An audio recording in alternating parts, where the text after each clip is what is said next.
तनी हमरो की ओर तू दहकाना पिया चुआ तपसना बेना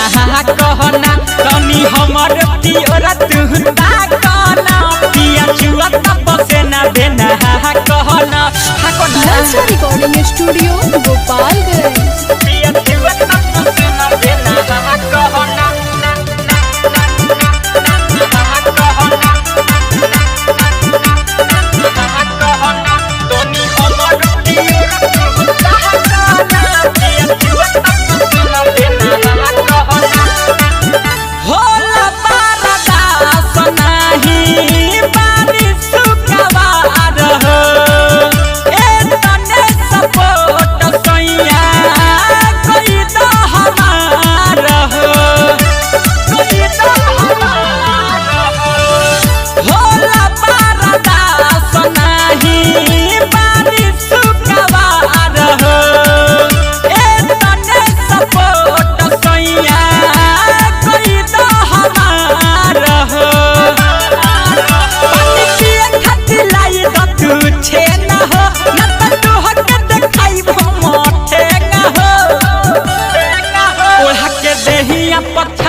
बेना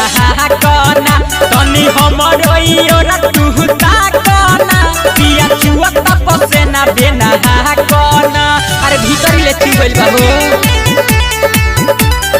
नलसा रिकॉर्डिंग स्टूडियो गोपालगंज। तनी हमरो ओर तू ताकना पिया चुआ तपसेना बेना कहना बुलेट राजा कबहू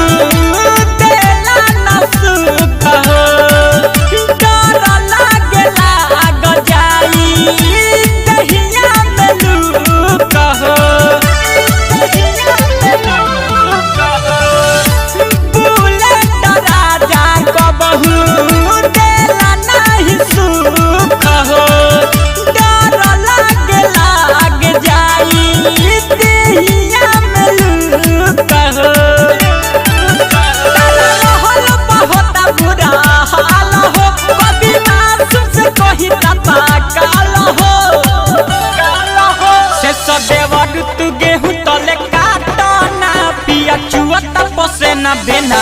कहना तनी हमरो की ओर तू ताकना पिया चुआ तपसेना बेना कहना चमचई तो देहिया के जरता बात बुझेला न खिस बड़ी बरता तनी हमरो की ओर तू ताकना पिया चुआ तपसेना बेना